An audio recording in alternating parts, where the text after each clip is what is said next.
Guys আমি এখন স্বপ্ন থেকে আসছি, আমার মামা তো বোন বলতেছে ও হচ্ছে ঝাল রামেন খাবে। তো আমি ওর জন্য এই ঝাল রামেনটা নিয়ে আসছি, একদম ঝাল। কি রে, তুই এটা খাইতে পারবি? খেতে পারবো, এটা আমার জন্য ব্যাপার না। তোর জন্য ব্যাপার না, এটা নাকি ওর জন্য কোনো ব্যাপারই না। তো চল আমি বানাই দিয়ে আসি। এই যে আমি প্যান বসায় দিছি, এই যে নুডলসও রেডি। আমি এখন নুডলস বানাবো। সো চলো বানানোর পরে দেখবো খাইতে পারি কিনা। এই যে আমি রান্না করতেছি, আমারটা কত লাল লাল কালার হইতেছে গাইস, এটা এত ঝাল আল্লাহ জানে। তুই খাইতে পারবি তো? না খাইতে পারলে প্যারা নাই, ফালাই দিস, পেট খারাপ করিস না খাইয়া, ঠিক আছে?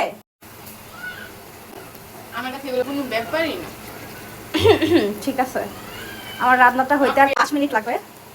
গাইস দেখো ঘাইম্মা আমার কি অবস্থা হয়েছে নুডলস বানাতে বানাতে। এখন নুডলস রেডি, আমি হচ্ছে এই রামেনটা এখন বলে ঢাইলা ওরে টেস্ট করতে দিয়ে আসবো, দেখি আর কি অবস্থা হয়। ফাইনালি আমার রামেন রেডি, এখন আমি একটু টেস্ট করি। আমি ঝাল খাইতে পারি না, তারপরেও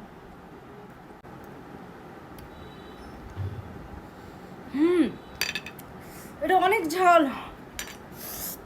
ওরে খাওয়াই, তুই খা। কেমন অনেক ঝাল, কেমন ঝাল? অনেক। খাও খাও, খাইতে হবে, এখন কিছু করার নাই। আর খাবো না আপু। না তাড়াতাড়ি খাও, শেষ করো। না আপু, আর আমি আর খাইতে পারবো না। কি লেখা খাইতে হইব? খা। অনেক ঝাল। আমারে আমারে ওই সেই স্বপ্নে পাঠাইছে এই রামেন নুডলস খাইবো, এখন খাইতে পারছ না কেন? না আপু, অনেক ঝাল, খাইতে পারবো না।